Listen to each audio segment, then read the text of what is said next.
Welcome to 360 Tamil. இன்னைக்கு இந்த வீடியோல நம்ம எந்த படத்தோட எக்ஸ்பிளனேஷன் பத்தி பார்க்க போறோம்னா, தமிழ்ல இந்த வருஷம் வெளியான நேற்று இந்த நேரம் அப்படின்ற படத்தை பத்தி தான் பார்க்க போறோம்.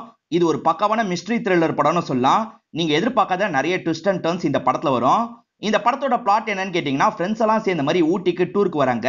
அதுல ஒரு ஃப்ரெண்டு மிஸ் ஆயிடுறாரு. அவர் எங்க போனாரு, உயிரோட தான் இருக்காரா இல்ல இறந்து போயிட்டாரான்னு போலீஸ் விசாரிக்கிறதுக்காக வராங்க. விசாரணையோட முடிவுல என்ன நடந்ததுன்னு சொல்ற படம் தான் இந்த படம்.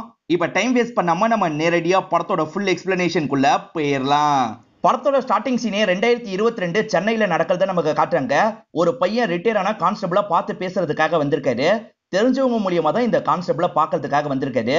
இந்த பையன் டைரக்டர் ஆகணும்னு ஆசைப்படுறாரு. அதுக்கு இவர்கிட்ட ஏதாவது கதை கிடைக்குமான்றதுக்காக தான் வந்திருக்காரு. சார், 2019 ஒரு கேஸை நீங்க ஹேண்டில் பண்ணீங்கல்ல, அந்த கேஸை பத்தி கொஞ்சம் சொன்னா நல்லா இருக்கும் அப்படின்னு சொல்லிட்டாரு. இவரும் சொல்றன்ற மாதிரி ஏத்துக்கிறாரு. இந்த பையன் வேகமா ரெக்கார்டர் எடுக்கிறாரு. ரெக்கார்ட்லாம் பண்ணாதப்பா, நான் சொல்றதை எழுத வேணா செஞ்சுக்கோ அப்படின்ற மாதிரி இவரும் சொல்ல ஆரம்பிக்கிறாரு. இந்த சம்பவம் 2019 ஊட்டியில தான் நடந்திருக்கும். ஒரு சீரியல் கில்லரால 4 பேர் கொல்லப்பட்டிருக்காங்க. அந்த நிலைமையில தான் ஒரு மிஸ்ஸிங் கேஸ் உங்களுக்கு கிடைச்சிருக்கு. இவரும் இவரோட இன்ஸ்பெக்டரா சேர்ந்த மாதிரி அந்த கேஸை விசாரிக்கிறதுக்காக ஒரு இடத்துக்கு வராங்க. அது ஒரு கெஸ்ட் ஹவுஸ் மாதிரி தான் இருக்கு. ரோஹித் அப்படின்ற ஒரு நபர் தான் இவங்களுக்கு கால் பண்ணிருப்பாரு. அந்த ரோஹித்தை இவங்களை உள்ள கூப்பிடுறாரு. மொத்தம் ரோஹித்தையும் சேர்த்து இந்த இடத்துல 6 பசங்க இருக்காங்க. நாங்க மொத்தமா 7 பேர் சேர்ந்து தான் சார் இந்த இடத்துக்கு வந்தோம். ஆனா எங்கள்ல ஒருத்தனான நிக்கில் காணாம போயிட்டான். அதனால தான் உங்களுக்கு கால் பண்ணி வர வச்சோம். நாங்க தேடி பார்த்தோம், கிடைக்கல அப்படின்ற மாதிரி சொல்லிட்டாங்க. இன்ஸ்பெக்டரும் தனித்தனியா விசாரிக்கணும்னு நினைக்கிறாரு. நிக்கிலோட கேர்ள் ஃப்ரெண்டா ஒருத்தங்க இருப்பாங்க. அவங்க பேரு ரித்திகா அப்படின்றது. ரித்திகா, நீங்க மட்டும் முதல்ல இருங்கன்ற மாதிரி உட்கார வச்சிடுறாரு. என்னாச்சு, தெளிவா சொல்லுங்க அப்படின்ற மாதிரி கேட்கிறாரு. இவங்களும் பிளான் ஆரம்பிச்சதுல இருந்து எல்லா விஷயத்தையும் சொல்ல ஆரம்பிக்கிறாங்க. ரித்திகாவும் நிக்கிலும் லவ் பண்ணிட்டு இருக்காங்க. ரித்திகா இருக்காங்கல்ல, நம்ம காலேஜ் முடிய போது ட்ரிப்பு மாதிரி போலான்ற மாதிரி ஸ்ரேயா சொல்லியிருக்கா. போனா என்னன்ற மாதிரி கேட்கறாங்க. அதுக்கு என்ன, சேர்ந்து போலாம் அப்படின்ற மாதிரி இவரும் சொல்றாரு. அப்படிதான் இவங்களும் இந்த ஊட்டி ட்ரிப்புக்கு வந்திருப்பாங்க. ரித்திகா லவ் பண்றது எல்லாருக்குமே தெரியும். நித்யா இருக்காங்கல்ல, நீங்க 2 பேர் லவ் பண்றது எல்லாருக்கும் தெரியும். எப்பதான் ப்ரொபோஸ் பண்ண போறேன் அப்படின்ற மாதிரி கேட்கறாங்க. நான் இன்னைக்கு நைட்டு ப்ரொபோஸ் பண்ண போறேன் அப்படின்ற மாதிரி இவங்களும் சொல்றாங்க. அப்படியே கட் பண்ணி அன்னைக்கு நைட்டு நமக்கு காட்டுறாங்க. இவங்க இருக்காங்கல்ல, அவருக்காக ஒரு ரிங்கை தந்து ப்ரொபோஸ் பண்ணிடுறாங்க. பதிலுக்கு அவரும் ஒரு கிஃப்ட் தராரு. அது ஒரு செயினா தான் இருக்கும். இவங்களும் சந்தோஷமா அந்த செயினை போட்டுக்கிறாங்க. அடுத்த சில நாட்கள் இவங்க சந்தோஷமா டைமை ஸ்பெண்ட் பண்றதெல்லாம் ஒரு சாங் மாதிரி நமக்கு காட்டுறாங்க. நிக்கில பொறுத்த வரைக்கும் போட்டோகிராஃபில ரொம்ப இன்ட்ரெஸ்ட் இருக்கும். போட்டோ எல்லாம் எடுத்துட்டு இருக்காரு. அதே சமயம் ரித்திகாவை பொறுத்த வரைக்கும் ரைட்டர் ஆகணும் அப்படின்ற மாதிரி ஆசை இருக்கும். நான் புக் எழுத ட்ரை பண்ண போறேன் அப்படின்ற மாதிரிலாம் சொல்றாங்க. நல்ல விஷயம் அப்படின்ற மாதிரி இவரும் சொல்லிட்டாரு. அதெல்லாம் இருக்கட்டும், எப்ப என்னோட வீட்டுல வந்து பேச போறேன் அப்படின்ற மாதிரி கேட்கறாங்க. நான் எதுக்காக உன்னோட வீட்டுக்கு வந்து பேசணும் அப்படின்ற மாதிரி இவர் கேட்கிறாரு. என்னடா இப்படி பேசுற, கல்யாணம் பண்ணிக்கணும்ல அப்படின்ற மாதிரி இவங்க சொல்றாங்க. நான் எப்போ உன்னை கல்யாணம் பண்ணிக்கிறேன்னு சொன்னேன், எனக்கு இந்த கல்யாணம்லாம் சுத்தமா செட் ஆகாது. நம்ம 2 பேருமே லிவின்ல வேணா இருக்கலாம்னு சொல்லிட்டாரு.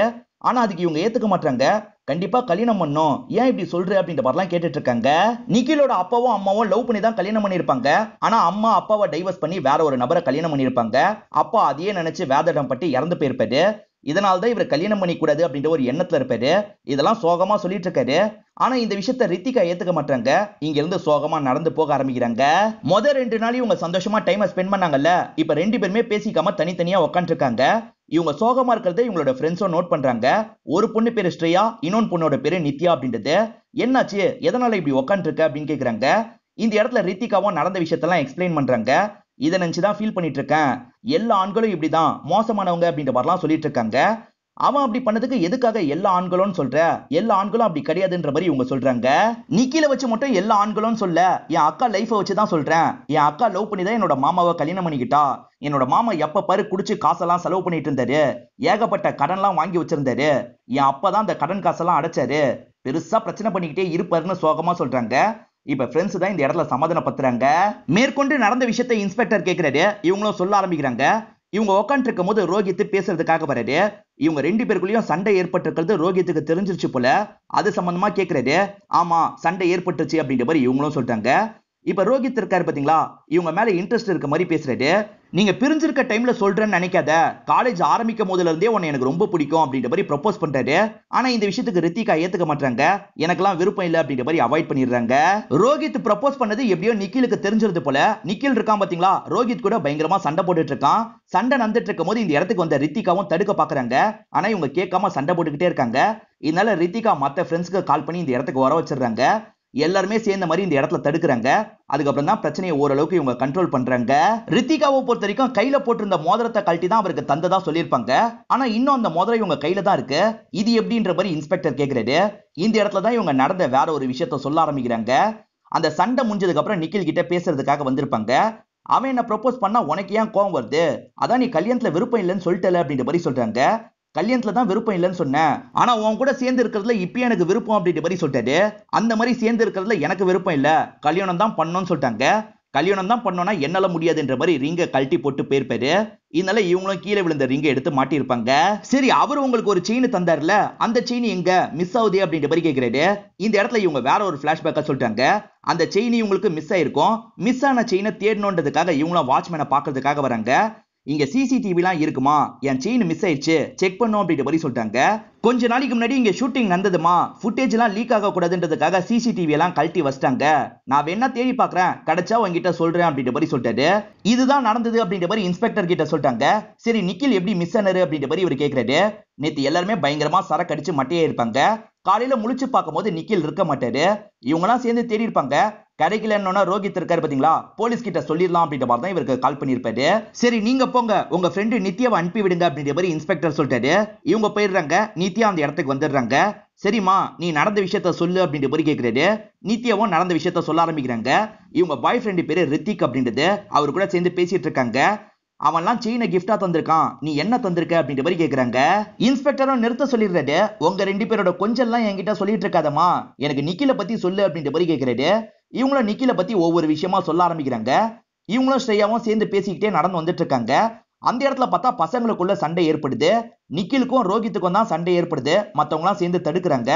என்ன சண்டை போட்டுக்கிறாங்க அப்படின்ற மாதிரி யோசிச்சுக்கிட்டே இவங்க கிளம்பிடுவாங்க. காலையில சாப்பிடுறதுக்காக இந்த 3 பேருமே சேர்ந்த மாதிரி வந்துட்டு இருக்காங்க. இந்த நாள் காலையில தான் ரோஹித் ப்ரொபோஸ் பண்ணிருப்பாரு. ஈரன் இருக்காங்கல்ல, இனி காலையில தான் ரோஹித் எனக்கு ப்ரொபோஸ் பண்ணா அப்படின்ற மாதிரி சொல்லிட்டாங்க. இந்த சமயம் தான் நித்யாக்கு உங்களோட பாய் ஃப்ரெண்டு ரித்திக் கிட்ட இருந்து மெசேஜ் வருது. சீக்கிரமா ரூம் குவான்ற மாதிரி தான் அனுப்பியிருக்காரு. இவங்களும் வேக வேகமா அவரை பாக்குறதுக்காக வந்துடுறாங்க. இவங்க கிஃப்ட் வேணும்ன்ற மாதிரி கேட்டாங்க பாத்தீங்களா, இவங்க ஆசைப்பட்டதுனால இவர் ஒரு கிஃப்ட் ரெடி பண்ணிருக்காரு. அதெல்லாம் சந்தோஷமா தந்துட்டு இருக்காரு. திரும்பி இன்ஸ்பெக்டர் நிறுத்த சொல்லிடுறாரு. இதெல்லாம் எதுக்காகமா சொல்லிட்டு இருக்க, தேவையான விஷயத்த மட்டும் சொல்லு அப்படின்னு சொல்லிட்டாரு. சார், முக்கியமான விஷயம் இதுல வருது கேளுங்கன்ற மாதிரி இவங்களும் சொல்ல ஆரம்பிக்கிறாங்க. இப்படி அவர் கிஃப்ட் தரும்போது தான் இவங்களுக்கு போன் கால் வருது. ரித்திகா தான் சண்டை போடுறாங்க, வாங்கன்ற மாதிரி கூப்பிடுறாங்க. இவங்க 2 பேருமே வேகமா வெளியே வராங்க. அதுக்கப்புறம் தான் அவங்க 2 பேருமே சண்டை போறதை எல்லாருமே சேர்ந்து தடுத்திருப்பாங்க. சரிம்மா, நீ கிளம்பி போ, ரோஹித் அனுப்பி விடு அப்படின்ற மாதிரி சொல்லிட்டாரு. இப்ப நித்யா இங்கிருந்து கிளம்பி போயிடுறாங்க. கொஞ்ச நேரத்துல ரோஹித் இந்த இடத்துக்கு வந்துடுறாரு. உங்களுக்கு தெரிஞ்ச எல்லா விஷயத்தையும் சொல்லுங்க அப்படின்ற மாதிரி இன்ஸ்பெக்டரும் ரோஹித் கிட்ட கேக்குறாரு. ரோஹித் இருக்காரு பாத்தீங்களா, ஜாகிங் போறதுக்காக வெளியே ஓடி வந்துட்டு இருக்காரு. கெஸ்ட் ஹவுஸை விட்டு கொஞ்சம் தான் தள்ளி வந்திருப்பாரு. மாஸ்க் போட்ட மாதிரி வித்தியாசமான ஒரு நபரை கவனிச்சிருப்பாரு. அவனை பார்க்கும் போதே இவருக்கு லைட்டா பயம் வந்திருக்கும். இதனால இவரும் பாதியிலேயே ஜாகிங் எல்லாம் முடிச்சுட்டு வீட்டுக்கு வந்துடுறாரு. வந்தவர் நியூஸ் பேப்பர் எடுத்து நார்மலா படிக்கிறாரு. நியூஸ் பேப்பர்ல 4 கொலையை ஒரு சீரியல் கில்லர் பண்ணிருக்கான் அப்படின்ற மாதிரி போட்டிருக்கு. அந்த சீரியல் கில்லர் ஏன் இவனா இருக்க கூடாது அப்படின்ற மாதிரிலாம் இவர் லைட்டா இந்த இடத்துல பயப்பட ஆரம்பிச்சிருப்பாரு. அந்த மாஸ்க் போட்டவன வேற எப்பயாவது பாத்தீங்களான்னு இன்ஸ்பெக்டர் கேக்குறாரு. பார்த்தன்ற மாதிரி ரோஹித்தும் ஒரு விஷயத்த சொல்ல ஆரம்பிக்கிறாரு. ரோஹித் கிட்ட தனியா பேசணும்ன்ற மாதிரி ஸ்ரேயாவும் கூட்டு போயிட்டு இருக்காங்க. அப்ப ரோஹித் இருக்காருல, நீ நிக்கில பத்தி என்ன நினைக்கிறேன்னு கேக்குறாரு. அவனை சுத்தமா எனக்கு பிடிக்கவே பிடிக்காது, எப்ப பாரு பவுடரை இழுத்துட்டு இருப்பான் அப்படின்ற மாதிரிலாம் சொல்றாங்க. உனக்கு தெரியுது, ஆனா ரித்திகாக்கு தெரியல அப்படின்ற மாதிரி இவர் சொல்றாரு. அது சரி, எதுக்காக தனியா கூட்டு போறேன்னு கேக்குறாரு. இவங்களும் தனியா கூட்டு வந்ததுக்கு அப்புறம் ப்ரொபோஸ் பண்றாங்க. உன்னை காலேஜ் டைம்ல இருந்தே எனக்கு பிடிச்சது, இப்பதான் ப்ரொபோஸ் பண்றேன்னு சொல்றாங்க. ஆனா இவர் என்ன சொல்றாருன்னா, ரித்திகா மேலதான் எனக்கு இன்ட்ரெஸ்ட் இருக்கு, சாரி எனக்கு விருப்பம் இல்ல அப்படின்ற மாதிரி சொல்லிடுறாரு. இப்ப எதிர்ச்சியா திரும்பும் போதுதான் மாஸ்க் போட்டவன் அந்த இடத்துல இருக்கிறத பாக்குறாரு. அங்க பாரு, மாஸ்க் போட்டு ஒருத்தன் இருக்கான்ற மாதிரி இவங்க கிட்ட சொல்லிட்டாரு. இவங்க அதெல்லாம் கவனிக்காமயே இங்க இருந்து கிளம்பி போயிடுறாங்க. நித்யாவும் ஸ்ரேயாவும் நைட்டு பேசிட்டு வரும்போது நீங்க 2 பேர் சண்டை போட்டிருக்கீங்க, என்ன சண்டைன்னு தெரிஞ்சுக்கலாமா அப்படின்ற மாதிரி கேக்குறாரு. சரி, நான் சொல்றேன் அப்படின்ற மாதிரி இவரும் இந்த இடத்துல சொல்ல ஆரம்பிக்கிறாரு. ரித்திகாவும் நிக்கிலும் 2 நாளா பேசியிருக்க மாட்டாங்க. ஏன்டா 2 நாளா சரியா பேசிக்கல அப்படின்ற மாதிரி ரித்திகை கேட்கிறாரு. அந்த காரணத்தெல்லாம் சொல்ல வேணாம் அப்படின்ற மாதிரி நிக்கில் யோசிக்கிறாரு. அதெல்லாம் ஒண்ணும் இல்ல, ஃப்ரீயா விடு அப்படின்ற மாதிரி சொல்லிட்டாரு. ஆனா ரோஹித் இருக்காருல, இவன் லிவின்ல இருக்கலாம்னு சொல்லியிருப்பான், அது பிடிக்காம அவ கோவப்பட்டு பேசியிருப்பா, இதான் நடந்திருக்கும் அப்படின்ற மாதிரிலாம் கொஞ்சம் போதையில சொல்லிட்டு இருக்காரு. இதை கேட்கிற நிக்கிலுக்கு கோவமா இருக்கு. அதெல்லாம் எங்களோட பர்சனல், தேவையில்லாம நீ பேசாத அப்படின்ற மாதிரி இவர் சொல்றாரு. இருந்தாலும் ரோஹித் திரும்ப திரும்ப அதை பத்தி பேசிட்டு இருக்காரு. கோவப்பட்டு நிக்கில் அடிக்கிறதுக்காக வந்துடுறாரு. இந்த மாதிரி தான் 2 பேருக்குள்ளயும் சண்டை ஏற்பட்டிருக்கும். ஃப்ரெண்ட்ஸ் எல்லாம் சேர்ந்து பிரிச்சு விட்டுருப்பாங்க. இதுதான் அவங்க 2 பேருமே கவனிச்சிருப்பாங்க. நீங்க ஒரு கில்லரை பார்த்துதான் சொன்னீங்கல்ல, அவன் அடையாளத்தை சொல்லுங்கன்ற மாதிரி இன்ஸ்பெக்டர் கேக்குறாரு. அவன் மாஸ்க் போட்டுதான் சார், முகம் எனக்கு தெரியல, ஆனா கையில பெருசா ஒரு டாட்டோ இருந்தது, இதுதான் எனக்கு தெரியும் அப்படின்ற மாதிரி சொல்லிட்டாரு. சரி, போயிட்டு அடுத்த ஆளை அனுப்பி விடுங்க அப்படின்ற மாதிரி இன்ஸ்பெக்டர் சொல்லிடுறாரு. புதுசா ஒரு பையன் வந்திருக்காரு, இவர் பேரு ஆதித்யா அப்படின்றது. ட்ரிப்புக்காக வந்துட்டு எதுக்காக எல்லாருமே ரூம்லயே இருந்தீங்க அப்படின்ற மாதிரி இன்ஸ்பெக்டர் கேக்குறாரு. சார், சொல்ல போனா சுத்தி பார்க்கறதுக்காகலாம் நாங்க வரல, வேற ஒரு காரணத்துக்காக தான் வந்தோம் அப்படின்ற மாதிரி சொல்ல ஆரம்பிக்கிறாரு. ஆக்சுவலா பசங்க கார்டு கேம்லாம் விளையாடுவாங்க, அதுக்காக தான் குறிப்பா வந்திருப்பாங்க. ரோஹித்தும் அவரோட வேற ஒரு ஃப்ரெண்டு மூலியமா காசெல்லாம் அரேஞ்ச் பண்ணிடுறாரு. இன்னைக்கு நைட் எப்படியாவது நிக்கில கார்டு கேம்ல ஜெயிக்கணும் அப்படின்னு சொல்லிட்டாரு. எத்தனை வாட்டிடா தோப்ப வேணான்ற மாதிரி ஆதித்யா சொல்லிட்டாரு. இல்ல இன்னைக்கு கண்டிப்பா ஜெயிப்பன்ற மாதிரி ரோஹித்தும் சொல்லிட்டாரு. இப்ப ரெண்டு பேருமே சேர்ந்த மாதிரி விளையாடுறாங்க. ஜட்ஜ் மாதிரி ஆதித்யா தான் நடுவுல உட்காந்துருக்காரு. நிக்கில் இருக்காரு பாத்தீங்களா, பவுடர் எடுத்துக்கிட்டே தான் கேம் விளையாடிட்டு இருக்காரு. கேம்ல நிக்கில் தோத்துக்கிட்டே இருக்காரு. ரோஹித் நிறைய ஜெயிக்கிறாரு. ஏறக்குறைய 2 லட்சம் ரூபாய் வரைக்கும் ஜெயிச்சிடுறாரு. அதான் 2 லட்சம் ரூபாய் ஜெயிச்சிட்டல, இதோட முடிச்சுக்கலாம் அப்படின்ற மாதிரி நிக்கில் சொல்லிட்டாரு. இல்ல இன்னைக்கு நேரம் நல்லா இருக்கு, இன்னும் விளையாடலாம் அப்படின்ற மாதிரிலாம் ரோஹித் சொல்லிட்டாரு. சரின்ற மாதிரி நிக்கிலும் விளையாட ஆரம்பிக்கிறாரு. எதுக்குடா இதோட நிறுத்திக்கலாம் அப்படின்ற மாதிரி ஆதித்யா கூட சொல்லி பாக்குறாரு. ஆனா ரோஹித் கேட்கல. இப்ப கேம் இருக்கு பாத்தீங்களா, நிக்கிலுக்கு சாதகமா போகுது. தொடர்ச்சியா நிக்கில் ஜெயிச்சுக்கிட்டே இருக்காரு. ரோஹித் மொத்த காசையும் தோத்துறாரு. ஒழுங்கா பாதியிலேயே கேமை முடிச்சிருக்கலாம்னு ஆதித்யா சொல்லிட்டாரு. தேவையில்லாம அட்வைஸ் பண்ணாத, மூடிட்டு அப்படின்ற மாதிரி ரோஹித் சொல்லியிருப்பாரு. இதுதான் நடந்தது அப்படின்ற மாதிரி ஆதித்யா சொல்லி முடிக்கிறாரு. அது சரி, நிக்கில் கிட்ட ஏது இவ்வளவு காசு அப்படின்ற மாதிரி இன்ஸ்பெக்டர் கேட்கிறாரு. நிக்கிலோட அப்பா பணக்காரரு, அதனால தான் அவன் கிட்ட அவ்வளவு காசு இருக்குன்னு சொல்லிட்டாரு. சரி அடுத்தவங்களை வர சொல்லுங்கன்ற மாதிரி இவர் சொல்லிட்டாரு. அடுத்ததா ஸ்ரேயா இந்த இடத்துக்கு வந்துடுறாங்க. இந்த கேங்ல உங்களுக்கு நிக்கில தான் சுத்தமா பிடிக்காது போல, ஏன் நிக்கில பிடிக்காது அப்படின்ற மாதிரி கேக்குறாரு. ஆமா சார், நிக்கில எனக்கு சுத்தமா பிடிக்காது. எப்ப பாரு பவுடர் எடுத்துக்கிட்டே இருப்பான். மத்த பசங்க சரக்கு தம்மெல்லாம் கூட அடிப்பாங்க, இவன் மட்டும் தான் பவுடர் எடுப்பான். எனக்கு அது சுத்தமா பிடிக்காது அப்படின்ற மாதிரி சொல்றாங்க. ரோஹித் ரித்திகாவை ப்ரப்போஸ் பண்ணது எப்படி நிக்கிலுக்கு தெரிஞ்சது? உண்மையை சொல்லுங்க, நீங்க தானே இந்த விஷயத்த சொன்னீங்க அப்படின்ற மாதிரி இன்ஸ்பெக்டர் கேக்குறாரு. ஆமா சார், நான் தான் சொன்னேன் அப்படின்ற மாதிரி இவங்க சொல்றாங்க. ரோஹித் ப்ரப்போஸ் பண்ணதா ரித்திகா சொன்னாங்க பாத்தீங்களா, இவங்களுக்கு ரோஹித் பிடிக்கிறதுனால கோவம் வந்திருக்கும். அதனால நிக்கில பாக்கிறதுக்காக வந்துடுறாங்க. ரோஹித் இந்த மாதிரி ப்ரப்போஸ் பண்ணிருக்கான் அப்படின்ற மாதிரி சொல்லிட்டாங்க. இதை கேட்கிற இவர் பயங்கரமா கோவப்பட்டிருப்பாரு. ரோஹித் கூட சண்டை போட்டிருப்பாரு. இந்த மாதிரி சண்டை நடக்கும் போது தான் எல்லாருமே சேர்ந்த மாதிரி அந்த இடத்துக்கு வந்து தடுக்கலாம் செஞ்சிருப்பாங்க. இந்த கேங்ல கடைசியா இருக்கிறது ரித்திக் தானே. இன்ஸ்பெக்டரும் ரித்திக் கிட்ட விசாரிக்கிறாரு. நிக்கில் காணாம போனதுக்கு யாரு காரணமா இருப்பா அப்படின்ற மாதிரி கேட்கிறாரு. இவர் என்ன சொல்றாருன்னா, கண்டிப்பா ரோஹித் தான் சார் காரணம், ரோஹித் தான் கொலை பண்ணிருப்பான்னு சொல்லிட்டாரு. இது கொலை பண்ணிருப்பானா, எதை வச்சு சொல்றீங்க அப்படின்ற மாதிரி இன்ஸ்பெக்டர் கேட்கிறாரு. இவரும் நடந்த விஷயத்த சொல்ல ஆரம்பிக்கிறாரு. அவங்க 2 வாட்டி சண்டை போட்டு பிரிச்சு விட்டாரு பாத்தீங்களா, அதை பத்தி சொல்லிட்டாரு. அதே மாதிரி நேத்து நைட்டு என்ன நடந்ததுன்னு சொல்லிட்டாரு. எல்லாருமே செம்ம போதையில இருப்பாங்க. இவர் லைட்டா கண்ணை திறந்து பார்க்கும் போது ரோஹித் இருக்காரு பாத்தீங்களா, நிக்கில தூக்கிட்டு போவாரு. என் 2 கண்ணால இந்த விஷயத்த பார்த்தேன் சார், ஆனா கன்ஃபார்மா தெரியல, ஆனா நான் பார்த்த மாதிரி தான் ஞாபகம் இருக்குன்னு சொல்றாரு. இன்ஸ்பெக்டர் என்ன சொல்றாருன்னா, இந்த கேஸோட விசாரணை முடியல, நீங்க யாருமே இங்க இருந்து கிளம்ப கூடாது, நான் சொல்ற வரைக்கும் இங்க தான் இருக்கணும்னு சொல்லிட்டாரு. எல்லாருமே சரின்ற மாதிரி ஏத்துக்கிறாங்க. நைட்டு நேரம் இன்ஸ்பெக்டரும் கான்ஸ்டபிளும் சேர்ந்த மாதிரி டிஸ்கஸ் பண்ணிட்டு இருக்காங்க. ரித்திக் சொன்னாரு பாத்தீங்களா, அவன் தான் கொன்னு தூக்கிட்டு போனான்ட்டு, அது உண்மையா இருக்குமான்ற மாதிரி கான்ஸ்டபிள் கேக்குறாரு. அவன் செம்ம போதையில இருந்திருக்கான், நம்மளால உறுதியா சொல்ல முடியாது அப்படின்ற மாதிரி இன்ஸ்பெக்டர் சொல்லிட்டாரு. அவனே கொலை பண்ணிட்டு எப்படி நம்மளுக்கு கால் பண்ணி வர வைப்பான், அது வேற ஒருத்தலா இருக்குன்னு சொல்லிட்டாரு. இப்படி கூட நடந்திருக்கலாம், சீரியல் கில்லர் உள்ள பூந்து நிக்கில சாவடிச்சு தூக்கிட்டு போயிருக்க கூட வாய்ப்பு இருக்குன்னு சொல்றாரு. ரித்திக்கு போதையில இருந்ததுனால கில்லரை கூட ரோஹித் நினைச்சிருக்கலாம். ஏன்னா கெஸ்ட் ஹவுஸ்க்கு பக்கத்துல வச்சு ரோஹித் 2-3 வாட்டி பார்த்திருக்கான், அதை வச்சுதான் சொல்றேன். சரி அந்த சீரியல் கில்லரோட ஃபைலை மட்டும் எடுத்துருவாங்கன்னு சொல்லிட்டாரு. கான்ஸ்டபிள் இருக்காரு பாத்தீங்களா, அந்த ஃபைல் எல்லாம் எடுத்துட்டு வந்து இவர்கிட்ட தராரு. இவரும் அந்த ஃபைல்ல சின்ன சின்ன டீடைல்லாம் நல்லா அப்சர்வ் பண்ணி படிச்சிட்டு இருக்காரு. இப்ப மறுநாள் காலையில விசாரணைக்காக இன்ஸ்பெக்டர் வந்துடுறாரு. எல்லாருமே வாங்கன்ற மாதிரி சொல்லிட்டாரு. எல்லாருமே வந்துடுறாங்க. ஆனா இந்த இடத்துக்கு ரோஹித் வரமாட்டாரு. சாரி சார், ரோஹித் காலையில இருந்து காணோம் அப்படின்ற மாதிரி சொல்றாங்க. இது ரோஹித்தும் காணுமா அப்படின்ற மாதிரி இவர் பயங்கரமா ஷாக் ஆகுறாரு. இங்கதான் படத்தோட இன்டர்வல போடுறாங்க. சரி ரோஹித்த கடைசியா யார் பாத்தீங்க, எங்க வச்சு பாத்தீங்க அப்படின்ற மாதிரி கேக்குறாரு. ரித்திகா இருக்காங்கல்ல, நைட்டு பாத்ரூம் போறதுக்காக வெளியே வந்தேன் சார், கார்டன்ல வச்சு அவன் பாட்டு கேட்டுட்டு இருந்தான், அங்கேயும் இங்கேயும் நடந்துகிட்டே தான் பாட்டு கேட்டுட்டு இருந்தான், இதுதான் கவனிச்சேன் அப்படின்ற மாதிரி சொல்றாங்க. கவலைப்படாதீங்க, உங்க ஃப்ரெண்ட்ஸ் 2 பேரையும் சீக்கிரமா கண்டுபிடிச்சிடுறேன், அது வரைக்கும் நீங்க எங்கேயும் கிளம்ப கூடாதுன்னு சொல்லிட்டாரு. இப்ப இன்ஸ்பெக்டரும் கான்ஸ்டபிளும் டிஸ்கஸ் பண்ண ஆரம்பிக்கிறாங்க. கான்ஸ்டபிள் என்ன சொல்றாருன்னா, ஒருவேளை ரோஹித் தான் சார் கொலை பண்ணிருப்பான், நம்ம விசாரிச்சு கண்டுபிடிச்சிட போறோம்னு பயந்து ஓடி இருக்கான்னு சொல்லிட்டாரு. ஓடிட்டா விட்டுருவோமா, எப்படியா இருந்தாலும் மாட்டுவான்றது அவனுக்கு தெரியும், அதனால அவனா இருக்க வாய்ப்பு இல்லைன்னு சொல்லிட்டாரு. அப்ப சீரியல் கில்லர் பண்ணிருப்பான்னு நினைக்கிறீங்களா அப்படின்ற மாதிரி கான்ஸ்டபிள் கேக்குறாரு. சீரியல் கில்லர்னு நினைச்சேன், ஆனா அவனும் பண்ண வாய்ப்பு இல்ல, ஏன்னா இது வரைக்கும் சீரியல் கில்லர் 4 பேரை சாவடிச்சிருக்கான், 4 பேரையும் 28 நாள் கேப்ல தான் தூக்கியிருக்கான், அதே மாதிரி 2 நாள்ல அவங்களோட பாடி கிடைச்சிரும், இந்த விஷயத்துல அது எதுவுமே நடக்கல, அதனால சீரியல் கில்லர் இல்ல சம்பந்தப்பட்டிருக்க வாய்ப்பு இல்லைன்னு சொல்றாரு. அவங்க வீட்டை செக் பண்ணா ஏதாவது கிடைக்கும் அப்படின்ற மாதிரி இன்ஸ்பெக்டர் சொல்லிட்டாரு. ஆனா வாரண்ட்லாம் ரெடி பண்ண நாளாகுமே அப்படின்ற மாதிரி கான்ஸ்டபிள் சொல்லிட்டாரு. வாரண்ட் வாங்காம தான் இந்த விஷயத்த பண்ண போறோம்னு இன்ஸ்பெக்டர் சொல்லிட்டாரு. 2 பேருமே வரும்போது அவங்க எல்லாருமே சாப்பிடுறதுக்காக வெளியே போயிட்டு இருக்காங்க. எங்க கிளம்பிட்டீங்கன்னு கேக்குறாரு.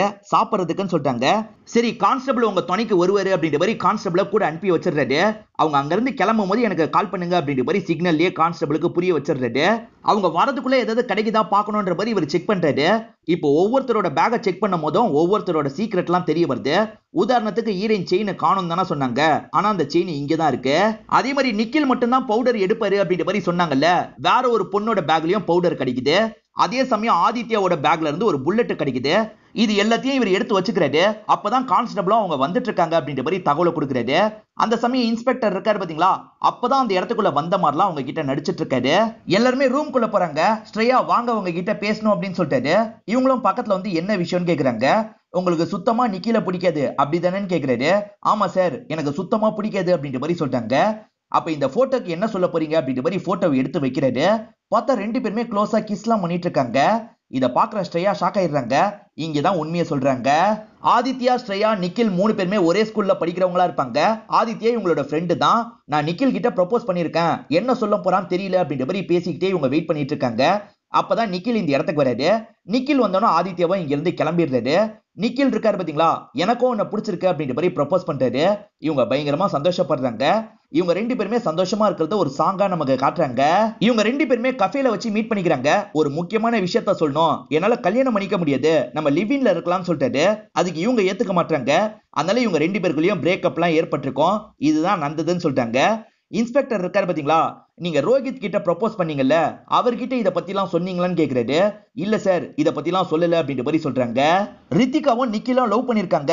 ரித்திகா கிட்ட கூட இத சொல்லணும்னு உங்களுக்கு தோன்றியா அப்படின்ற மாதிரி இவர் கேக்குறாரு. சார் நிக்கில் மாறிட்டான்னு நான் நினைச்சேன், அதனால தான் இத பத்தி எல்லாம் ரித்திகா கிட்ட நான் சொல்ல அப்படின்ற மாதிரி சொல்றாங்க. சரி ஆதித்யாவை அனுப்புங்கன்னு சொல்லிட்டாரு. கொஞ்ச நேரத்துல இந்த இடத்துக்கு ஆதித்யா வந்துடுறாரு. நிக்கிலும் ஸ்ரேயாவும் ஏற்கனவே லவ் பண்ணிருக்காங்க போல அப்படின்ற மாதிரி இன்ஸ்பெக்டர் கேக்குறாரு. ஸ்ரேயா எல்லாத்தையும் சொல்லிட்டா போல அப்படின்ற மாதிரி இவரும் யோசிக்கிறாரு. ஆமா சார் ஸ்கூல் படிக்கும் போது நாங்க 3 பேருமே ஒன்னா தான் படிச்சோம், 2 பேருமே லவ் பண்ணாங்க அப்படின்னு சொல்லிட்டாரு. அது சரி உங்க பேக்ல ஒரு புல்லட் கிடைச்சது, இந்த புல்லட்டுக்கு என்ன சொல்ல போறீங்க அப்படின்ற மாதிரி இவர் கேக்குறாரு. இந்த இடத்துல ஆதித்யா இருக்காரு பாத்தீங்களா, ஒரு விஷயத்த சொல்ல ஆரம்பிக்கிறாரு. கஃபேல வச்சு பிரேக்கப் ஆச்சுன்னு சொன்னாங்க பாத்தீங்களா, அது பொய்யா இருக்கும். ஆக்சுவலா ஸ்ரேயாவும் நிக்கிலும் ஒன்னா இருந்துடுறாங்க. இப்பதான் ஸ்ரேயா எப்ப கல்யாணம் பண்ணிக்கலாம்னு கேக்குறாங்க. கல்யாணமா, அதெல்லாம் நமக்கு செட் ஆகாது, லிவின்ல வேணா இருக்கலாம்னு சொல்லியிருப்பாரு. இதை கேட்கிற ஸ்ரேயா பயங்கரமா ஷாக் ஆயிருப்பாங்க. நீயும் நானும் ஒரே காலேஜுக்கு தான் போக போறோம், என்னை பத்திலாம் யார்கிட்டயும் சொல்லணும்னு நினைக்காத, ஏன்னா உன் கூட ஒன்னா இருந்ததை நான் வீடியோ எடுத்து வச்சிருக்கேன், அப்புறம் லீக் பண்ணிடுவேன் அப்படின்ற மாதிரி மிரட்டி இருப்பாரு.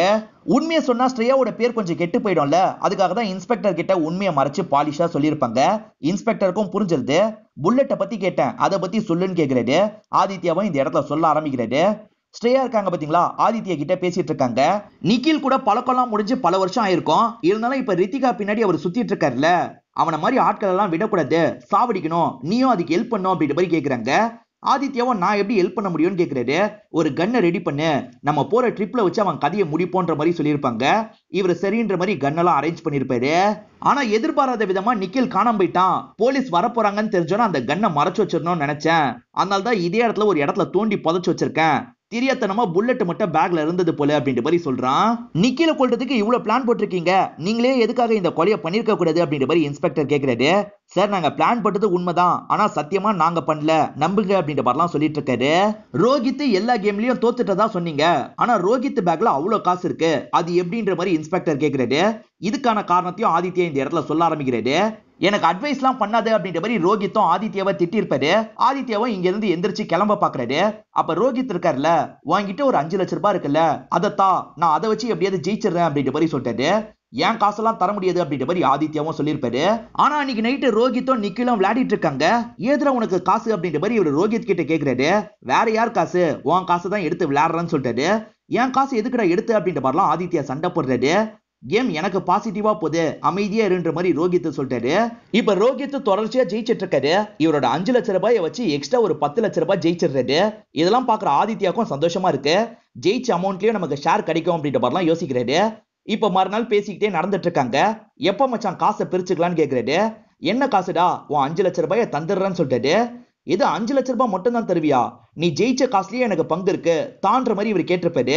அவன் கிட்ட தோத்துக்கிட்டே இருக்கன்னு என்ன கிண்டல் பண்ணுவேன், நான் உனக்கு ஜெயிச்ச காசை தரணுமா, அதெல்லாம் தர முடியாது, 5 லட்சம் ரூபாய் வேணா வாங்கிக்கோ அப்படின்ற மாதிரி இவர் பேசியிருப்பாரு. இன்ஸ்பெக்டர் இருக்காருல்ல, என்னதான் இருந்தாலும் ஜெயிச்ச அமௌண்ட்ல ஷேர் கேட்கறதுலாம் கொஞ்சம் ஓவர் அப்படின்ற மாதிரி ஆதித்யா கிட்ட சொல்றாரு. சரி நீங்க போயிட்டு ரித்திகாவை அனுப்பி விடுங்கன்னு சொல்லிட்டாரு. இப்ப கொஞ்ச நேரத்துல ரித்திகா இந்த இடத்துக்கு வந்துடுறாங்க. ஏற்கனவே நிக்கிலுக்கும் ஸ்ரேயாக்கும் ரிலேஷன்ஷிப் போயிருக்கு, அதை பத்தி உங்களுக்கு தெரியுமான்னு கேக்குறாரு. இவங்களும் தெரியும்னு சொல்லிட்டாங்க. இவங்க ஆளும்போது ரெண்டு ஃப்ரெண்ட்ஸும் சமாதானப்படுத்துறாங்கல்ல. அப்ப ஸ்ட்ரேயாவும் அவன் மோசமானவன், உன்னை விட்டு போனது நல்லதுதான், என் வாழ்க்கையிலயும் அவன் விளையாடிட்டான் அப்படின்ற மாதிரி நடந்த எல்லா விஷயத்தையும் சொல்லியிருப்பாங்க. நீ என்னடி சொல்ற, எதுக்காக இதெல்லாம் முன்னாடியே சொல்லன்னு ரித்திகா கேக்குறாங்க. உங்களுக்குள்ள பழக்கம் நல்லா போயிட்டு இருந்தது, அதனால தான் சொல்ல அப்படின்ற மாதிரி சொல்றாங்க. இருந்தாலுமே ரித்திகா நிக்கில நம்புறாங்க. நீ பொய் சொல்லாத அப்படின்ற மாதிரி சொல்றாங்க. நான் பொய்லாம் சொல்ல, போட்டோவை பாரு அப்படின்ற மாதிரி இவங்களும் போட்டோவை எடுத்து காட்டியிருப்பாங்க. இதனால ரித்திகாக்கு செம்மையா கோவம் வருது. அவனை கண்டிப்பா எதாவது பண்ணணும் அப்படின்ற மாதிரி இவங்க கோவமா போயிட்டு இருக்காங்க. என்னடி பண்ண போற, தேவையில்லாம பிரச்சனை பண்ணாத, அவனை விட்டுரு அப்படின்ற மாதிரிலாம் சொல்லிட்டு இருக்காங்க. கோவப்பட்டவங்களும் கோவத்தை கண்ட்ரோல் பண்ணியிருப்பாங்க. ஸ்ரேயா பழக்கத்தை பத்தி ரித்திகா கிட்ட சொல்லியிருக்காங்க. ஆனா இவர்கிட்ட நான் சொல்ல அப்படின்ற மாதிரி சொல்லியிருப்பாங்க. கோவத்துல நீங்களே ஏன் கொலை பண்ணிருக்கூடாதுன்னு கேட்கிறாரு. கோவத்துல கொலை பண்ணலாம் தான் தோணுச்சு, ஆனா என் லைஃப் ஸ்பாயில் ஆயிடும்ல சார், அதனால நான் பண்ணல அப்படின்ற மாதிரி இவங்க சொல்றாங்க. அது சரி, உங்க செயின் மிஸ் ஆச்சுன்னு சொன்னீங்கல்ல, அது கிடைச்சிருச்சான்னு கேட்கிறாரு. ஆமா சார், இனி காலையில தான் கார்டன்ல எனக்கு கிடைச்சதுன்னு சொல்றாங்க. இவங்க கிடைக்கலன்னு சொன்னா மடக்கி விசாரிக்கலாம் அப்படின்ற மாதிரி யோசிச்சிருப்பாரு. ஆனா கிடைச்சிருச்சுன்னு சொல்லிட்டாங்கல்ல, அதனால இவரும் செயின் எடுத்து டேபிள்ல வைக்கிறாரு. இது எப்படி சார் உங்க கைக்கு வந்துச்சுன்னு கேக்குறாங்க. அதெல்லாம் உங்களுக்கு தேவையில்ல, எடுத்துட்டு கிளம்புங்க அப்படின்ற மாதிரி சொல்றாரு. இப்ப நித்யா தான் இந்த இடத்துக்கு வந்திருக்காங்க. இன்ஸ்பெக்டர் இருக்காரு பாத்தீங்களா, உங்க கேங்லயே நிக்கில் மட்டும் தான் பவுடர் எடுப்பாரு அப்படிதானேன்னு கேக்குறாரு. இவங்களும் ஆமா அப்படின்ற மாதிரி சொல்லிட்டாங்க. அப்ப இதுக்கு என்ன சொல்ல போறீங்க, இது உங்க பேக்ல தான் கிடைச்சது அப்படின்ற மாதிரி பவுடர் எடுத்து வைக்கிறாரு. இந்த இடத்துல இவங்களும் ஒரு விஷயத்த சொல்ல ஆரம்பிக்கிறாங்க.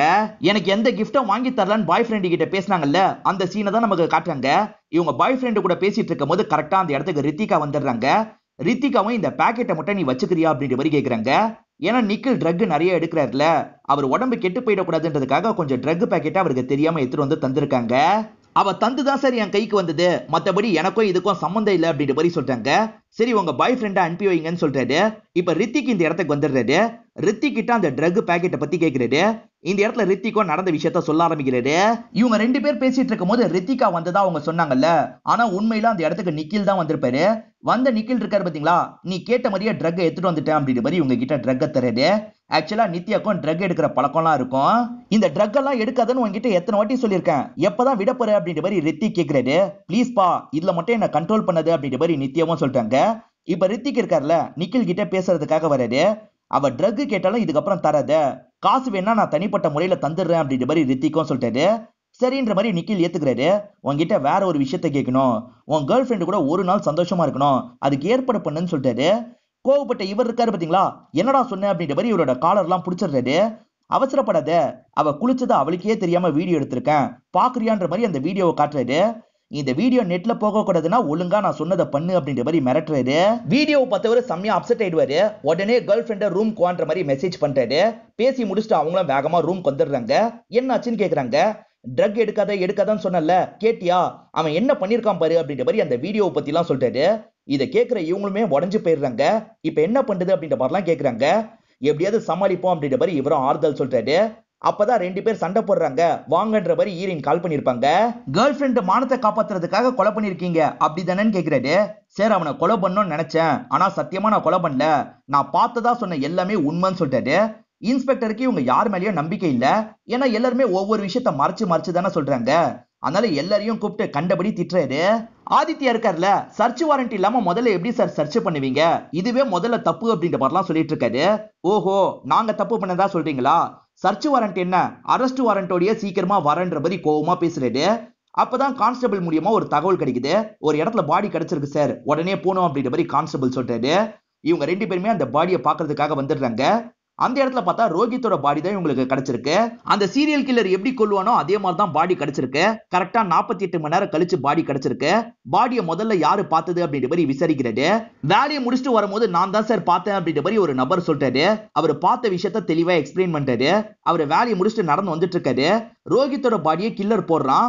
அதே சமயம் ஸ்மைலி பால் ஒண்ணு அந்த இடத்துல போடுறான். அதுதான் அவனோட பேட்டர்னா இருக்கும். இந்த விஷயத்தெல்லாம் இவர் மறைஞ்சிருந்து கவனிச்சிருப்பாரு. இறந்து போன நபரையும் 2 நாளைக்கு முன்னாடி பார்த்தேன் அப்படின்ற மாதிரி சொல்றாரு. எங்க வச்சு பார்த்த அப்படின்ற மாதிரி இன்ஸ்பெக்டர் கேக்குறாரு.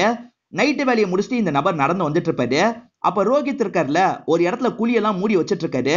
இப்படிதான் சார் பார்த்தேன்னு சொல்றாரு. எந்த இடம் காட்டு அப்படின்ற மாதிரி இன்ஸ்பெக்டர் கேக்குறாரு. அந்த நபரும் கூட்டிட்டு வந்து அந்த இடத்த காமிச்சிடுறாரு. இன்ஸ்பெக்டர் இருக்காரு பாத்தீங்களா, சீக்கிரமா தோண்டுங்க அப்படின்ற மாதிரி சொல்றாரு. அப்படி தோண்டி பார்க்கும் போது அந்த இடத்துல தான் நிக்கிலோட பாடி உங்களுக்கு கிடைக்குது. சோ நிக்கில ரோஹித் தான் கொண்டிருக்கான்றத கன்ஃபார்ம் பண்ணிடுறாங்க. அந்த சீரியல் கில்லரை பொறுத்த வரைக்கும் 28 நாளைக்கு ஒரு தடவை தானே கொலை பண்ணுவான். ஆனா அந்த மாதிரி இந்த கொலை நடக்கல. அதனால கான்ஸ்டபிளும் சீரியல் கில்லர் தான் பண்ணிருப்பானா அப்படின்ற மாதிரி கேக்குறாரு. நீங்க சொல்றது சரிதான், 28 நாள் கேப் இன்னும் ஆகல. ஆனா பாடி 48 மணி நேரம் கழிச்சு தான் கரெக்டா கிடைச்சிருக்கு. சொல்ல முடியாது, அந்த கில்லர் கூட அவனோட பேட்டர்னை மாத்திருக்க வாய்ப்பு இருக்கு. இப்படிதான் நடந்திருக்கும்னு நினைக்கிறேன்ற மாதிரி சில விஷயங்களை சொல்றாரு. நிக்கில் இறந்து போயிட்டா ரித்திகா நமக்கு கிடைக்க வாய்ப்பு இருக்குன்ற மாதிரி ரோஹித் யோசிச்சிருக்கலாம். எல்லாருமே செம்ம போதையில இருக்கும் போது கொலை பண்ணிருக்கான், பாடி அங்கிருந்து கொண்டு போயிருக்கான். இததான் தெரியாதனமா ரித்திக்கும் கவனிச்சிருக்கான் அப்படின்ற மாதிரி சொல்றாரு. ரோஹித் எதர்ச்சியா 2-3 வாட்டி சீரியல் கில்லரா பாத்திருக்கான். இவன் 2-3 வாட்டி பார்த்ததுனால இவனால பிரச்சனை வரப்போகுதுன்னு கூட சீரியல் கில்லர் யோசிச்சிருக்கலாம். எல்லாரும் தூங்கிட்டு இருக்கும் போதும் ரோஹித் மட்டும் வெளியே பாட்டு கேட்டிருக்கான். இதான் கேப்ன்ற மாதிரி சீரியல் கில்லர் அவன் கதையை முடிச்சிருக்கான். இப்படின்ற மாதிரி கேஸை நம்ம க்ளோஸ் பண்ணுவோம், சீக்கிரமா அந்த சீரியல் கில்லரையும் கண்டுபிடிப்போம் அப்படின்ற மாதிரி சொல்றாரு. இதான் நடந்தது அப்படின்ற மாதிரி இந்த கான்ஸ்டபிளும் பையனுக்கு எக்ஸ்பிளைன் பண்ணி முடிக்கிறாரு. சார், இத படமா பண்ணா சூப்பரா இருக்கும்னு நினைக்கிறேன். எனக்கு அந்த ரித்திகோட அட்ரஸ் மட்டும் கொஞ்சம் கிடைக்குமா சார், அவர்கிட்டயும் கொஞ்சம் பேசணும் அப்படின்ற மாதிரி சொல்றான். சரின்ற மாதிரி இவரும் அட்ரஸ் தந்துடுறாரு. இவனும் அட்ரஸ் எல்லாம் நோட் பண்ணிட்டு இங்க இருந்து கிளம்பிடுறான். இப்ப ரித்திகா பாக்குறதுக்காக வந்துடுறான். அதை பத்தி எல்லாம் கேட்டுட்டு இருக்கான். அதான் கான்ஸ்டபிள் எல்லாத்தையும் சொல்லிட்டாரு, நான் என்ன சொல்ல அப்படின்ற மாதிரி ரித்திகா கேக்குறாரு. இப்ப இவன் இருக்கான் பாத்தீங்களா, சடனா கன் எடுத்து ரித்திகா மிரட்ட ஆரம்பிக்கிறான். நிக்கிலோட பாடியை ரோஹித்தை தூக்கிட்டு போனதா நீ சொன்னது பொய்யே, ஒழுங்கு மரியாதையை உண்மையை சொல்லு அப்படின்ற மாதிரி மிரட்டுறான்.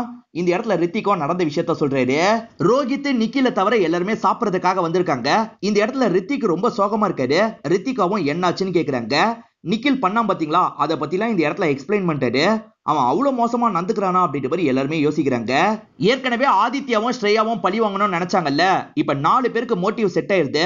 ஈரினுக்கும் அவர் மேல கோவம் இருக்கும், அதனால ஈரினும் பழி வாங்கணும் அப்படின்ற மாதிரி யோசிக்கிறாங்க. அவனை நம்ம 5 பேருமே சேர்ந்து காலி பண்ணிடுவோம். ரோஹித்தை இந்த பிளான்ல சேர்க்க வேணாம், தேவைப்பட்டா ரோஹித்தை கூட மாட்டி விட்டுருவோம்னு சொல்றாங்க. ரோஹித்தை மாட்டி விட வேணாம் அப்படின்ற மாதிரி ஸ்ரேயா சொல்றாங்க. சரி, மாட்டி விடாம ஏதாவது பண்ணுவோன்ற மாதிரி இவங்களும் சொல்றாங்க.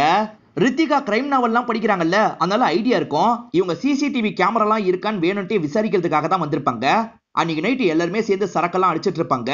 ரோஹித் பயங்கரமா சரக்கு அடிச்சு மட்டையாயிடுறாரு. இதுவும் நல்லதுதான், நம்ம சீக்கிரமா நிக்கில் கதையை முடிக்கலாம்னு யோசிக்கிறாங்க. நிக்கில் படுக்கிறதுக்காக ரூம்க்கு போயிடுறாரு. இவங்க சைலண்டா அந்த ரூம்க்கு வந்துடுறாங்க. ரித்திகா ஒரு மருந்து எடுத்துட்டு வந்திருக்காங்க. இத கொஞ்சம் உடம்புல கலந்தா போதும், உயிர் எப்படி போச்சுன்னு யாராலையும் கண்டுபிடிக்க முடியாதுன்னு சொல்றாங்க. இவங்க கிரைம் நாவல் எழுத ட்ரை பண்ணுவாங்க. அது மூலியமா தான் இந்த தகவல்லாம் இவங்களுக்கு தெரிஞ்சிருக்கும். இவங்க எல்லாருமே சேர்ந்த மாதிரி தான் குழி தோண்டி அவரை புதைச்சிருப்பாங்க. ரோஹித் எல்லாம் புதைச்சிருக்க மாட்டாரு. சம்பந்தமே இல்லாம எதுக்காகடா ரோஹித்தை மாட்டி விட்டீங்க அப்படின்ற மாதிரி இந்த பையன் கேக்குறான். இந்த இடத்துல ரித்திகோ நடந்த விஷயத்த சொல்றாரு. ரோஹித் கொஞ்சம் அப்செட்டாவே இருக்காரு. எல்லாருமே சமாதானப்படுத்துறாங்க. ரோஹித் இருக்காருல்ல, கண்டிப்பா இந்த சீரியல் கில்லர் தான் இந்த விஷயத்த பண்ணிருப்பான்னு நினைக்கிறேன் அப்படின்ற மாதிரி நியூஸ் எல்லாம் காட்டுறாரு. அந்த சீரியல் கில்லரை பத்தி இவங்களும் தெரிஞ்சு வச்சுக்கிறாங்க. ரோஹித் நிக்கில கொண்டது சீரியல் கில்லர்னு நினைச்சிட்டு இருக்கான், நம்ம தான்றது அவனுக்கு தெரியாது அப்படின்ற மாதிரி இவங்க எல்லாம் சேர்ந்து பேசிட்டு இருக்காங்க.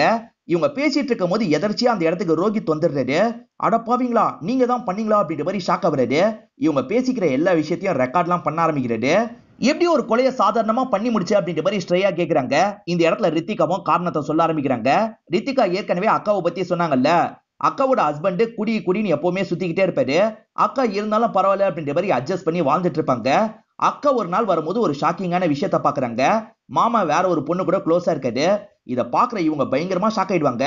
அந்த பொண்ணு போனதுக்கு அப்புறம் மாமாவை அடிச்சு அந்த இடத்துல சாவடிச்சிருவாங்க. பயத்துல அப்பாவுக்கு கால் பண்ணி இந்த தகவலை சொல்லியிருப்பாங்க. அப்பா பாடியை சாமர்த்தியமா டிஸ்போஸ் பண்ணிருப்பாரு. அதெல்லாம் கூட இருந்து இவங்க கவனிச்சிருப்பாங்க.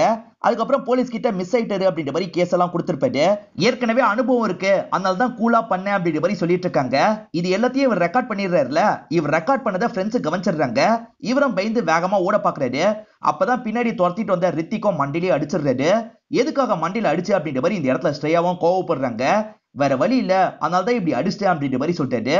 இப்ப செக் பண்ணி பார்த்தா ரோஹித் அந்த இடத்துல இறந்து போயிருக்காரு. சத்தம் கேட்டு செக்யூரிட்டியோட ஃப்ரெண்டும் இந்த இடத்துக்கு வராங்க. ஒருத்தர் விழுந்து கிடக்குறாருல, அதனால போலீஸ்க்கு கால் பண்ணணும்னு நினைக்கிறாங்க. ஆனா ரித்திகா இருக்காங்கல்ல, அவசரப்படாதீங்க, நிறுத்துங்க அப்படின்ற மாதிரி சொல்லிட்டாங்க. இதை எப்படியாவது சீரியல் கில்லர் பண்ண மாதிரி மாத்தணும் அப்படின்ற மாதிரி யோசிச்சிருப்பாங்க. இந்த ஃப்ரெண்ட்ஸ் கிட்ட காசு இருக்கும், அந்த காசு எல்லாத்தையும் பெரட்டி இவங்க 2 பேர்கிட்ட தந்துடுறாங்க. நீங்க வாழ்நாள் முழுக்க கூட இந்த காசை சம்பாதிக்க முடியாது, இதை வச்சுக்கோங்க, ஆனா நாங்க சொல்ற மாதிரி நீங்க பண்ணோம் அப்படின்ற மாதிரி சொல்லியிருப்பாங்க. சரின்ற மாதிரி அவங்க 2 பேருமே ஏத்திருப்பாங்க. அதுல ஒருத்தர் தான் பாடியை பார்த்ததா சாட்சி சொல்லியிருப்பாரு. கில்லர் கொண்டு வந்து பாடியை போட்டான்னு இவர் சொன்னது பொய்யே. அதே மாதிரி ரோஹித் குளிய தோணுனதா சொன்னார்ல, அதுவும் பொய்யா தான் இருக்கும். பக்காவா பிளான் பண்ணி தான் இந்த விஷயத்தை இவங்க பண்ணிருக்காங்க. இப்பதான் கான்ஸ்டபிளுக்கும் ஒரு விஷயம் ஞாபகம் வருது. அவன் கையை நீட்டும் போது அவன் கையில டாட்டூ இருக்கிறத கவனிச்சிருப்பாரு. இப்போ உடனே இன்ஸ்பெக்டருக்கு கால் பண்ணிட்டாரு. சார் கொஞ்ச நேரத்துக்கு முன்னாடி ஒரு பையன் வந்தான், அவன் தான் கில்லர்னு நினைக்கிறேன், அவன் கையில டாட்டூ இருந்ததுன்னு சொல்றாரு. சீரியல் கில்லர் இந்த கொலையை பண்ணலன்னு உனக்கு எப்படி தெரிஞ்சது அப்படின்ற மாதிரி ரித்திக்கு கேக்குறாரு. நான் கொலை பண்ணனா இல்லையான்னு எனக்கு தெரியாதா அப்படின்ற மாதிரி இந்த பையன் சொல்றான். அப்பதான் அந்த பையனோட கையில டாட்டூ இருக்கிறதே இவர் பாக்குறாரு. பயங்கரமா ஷாக் ஆயிடுறாரு. அதே மாதிரி அந்த பையன் இருக்கான் பாத்தீங்களா, கன்னால ஷூட் பண்ணி சாவடிச்சிடறான். ஈரின் புதுசா ஒரு புக் எழுதிருப்பாங்க, அந்த புக் ஆதித்யா படிச்சு முடிச்சிடுறாரு. புக்கு சூப்பரா இருக்கு, கண்டிப்பா நல்லா போகும் அப்படின்ற மாதிரிலாம் சொல்லிட்டு இருக்காரு. ஆதித்யாக்கு மட்டும் இல்ல, மத்த ஃப்ரெண்ட்ஸ்க்கும் இவங்க அனுப்பி வச்சிருப்பாங்க. அப்பதான் இவங்களுக்கு ரித்திக் கிட்ட இருந்து போன் கால் வருது. இவங்களும் அட்டென்ட் பண்ணி பேச ஆரம்பிக்கிறாங்க. புக்க படிச்சியா, எப்படி இருந்தது அப்படின்னு கேக்குறாங்க. இப்பதான் புக்க படிச்சிட்டு இருக்கேன் அப்படின்ற மாதிரி அந்த சீரியல் கில்லர் தான் எதிர பேசுறான். இதோடய நமக்கு படத்தை முடிச்சிடுறாங்க. இந்த படம் உங்க எல்லாருக்குமே பிடிச்சிருக்கோம் நம்புறேன். இந்த வீடியோ உங்களுக்கு பிடிச்சிருந்ததுன்னா லைக் பண்ணுங்க, கமெண்ட் பண்ணுங்க, மறக்காம 360 தமிழ் சேனலை சப்ஸ்கிரைப் பண்ணுங்க. தொடர்ச்சியே இந்த மாதிரி வீடியோக்கள் வந்துகிட்டே தான் இருக்கும்.